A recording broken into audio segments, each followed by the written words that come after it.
Technical evidence आहे ते मी स्वतः 1 किंवा 2 दिवसामध्ये पुणे पोलिसांना मी देणार पण आहे. मी तर देणारच आहे, पण जर ते पुणे पोलीस काढतील तर ते क्रॉस व्हेरीफाईड करून त्यांना ते माहितीच पडेल.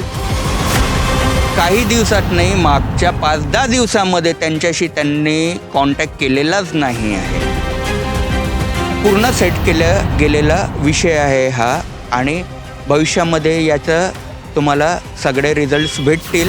पुणे येथील रेव पार्टी प्रकरणामध्ये एकनाथराव खडसे यांचे जावई डॉक्टर प्रांजल खेवलकर यांना पद्धतशीरपणे गोवण्यात आल्याचा आरोप इथिकल हॅकर मनीष भंगाडे यांनी केल्यानंतर या संपूर्ण प्रकरणाला एक वेगळी कलाटणी मिळालेली आहे. त्यांनी काही तांत्रिक पुराव्यांच्या आधारावर हा दावा केलेला आहे. आपल्यासोबत खुद्द मनीष भंगाडे आहेत आणि आपण त्यांच्याशीच बातचीत करणार आहोत की त्यांनी नेमका हा दावा कशाच्या आधारे केलेला आहे. दादा, काय सांगाल, नेमकं आपल्याकडे असे काय तांत्रिक पुरावे आहेत किंवा आपल्याकडे अशी काय माहिती आहे की ज्याच्या आधारे प्रांजल खेवलकरांना ट्रॅप केलं गेलं असं आपण म्हणताय?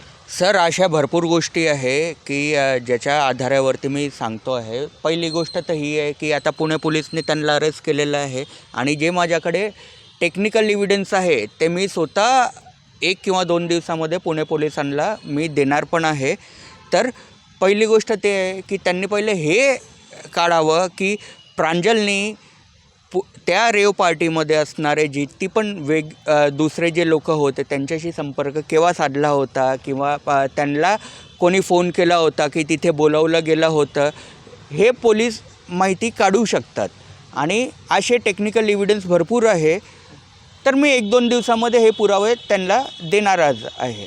नाही, पण मग आता जी चर्चा चालली आहे की ते स्वतः त्यांनी आयोजक होते, त्यांच्या नावावर फ्लॅट त्यांनीच बुक केलेला होता आणि त्याच्यानंतर हे पार्टीचे प्रमुख आयोजक तेच होते, अशी एक बोललं जाते. सर, पहिली गोष्ट तर ते जर ते स्वतः आयोजक असेल तर त्यांनी कुठले न कुठले ट्रान्झॅक्शन्स केले असेल तर हे पण पुणे पोलीस ते माहिती काढू शकते.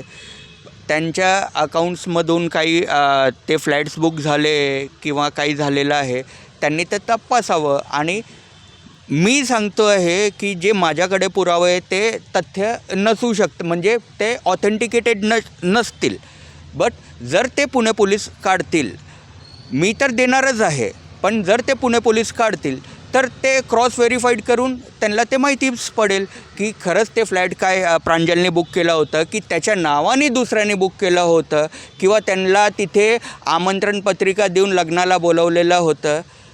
असले पण प्रकार घडू शकता आहे. भरपूर काही संभावना आहे.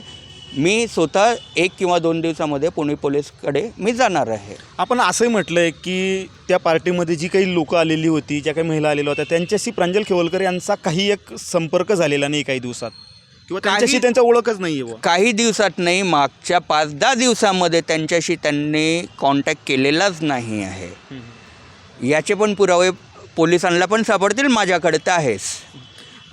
प्रांजल खेवलकर यांच्या वकिलांनी असा दावा केला आहे की त्यांनी कुठलंही कन्झम्पशन ड्रग्सचं केलेलं नव्हतं. त्यांच्या खिशात, पाकिटात कुठेही ड्रग्स आढळून आलेले नाही आहे. त्यांचं असंही म्हणणं आहे की काही दिवसांपासून साध्या वेशातील पोलीस हे रेकी करत होते आणि त्यांना 2 वेळेस ट्रॅप करण्याचा प्रयत्न केला गया. हे ट्रॅपचं जे प्रकरण आहे आणि हे पूर्ण आपण असं म्हणू शकतात की त्याला पूर्ण सेट केलं गेलेला विषय आहे हा आणि भविष्यामध्ये याचं तुम्हाला सगळे रिझल्ट्स भेटतील आणि 2 दिवसामध्ये तर मीच देणार आहे. तर हे होते मनीष भंगाडे यांनी सांगितलं की माझ्याकडे जे पुरावे आहेत ते इथिकल हॅकर असल्यामुळे त्यांनी ते त्यांच्या सोर्सेसने म्हणा किंवा त्यांच्या स्किलने ते गोळा केलेले आहेत, पण ते ऑथेंटिक नाही आहेत.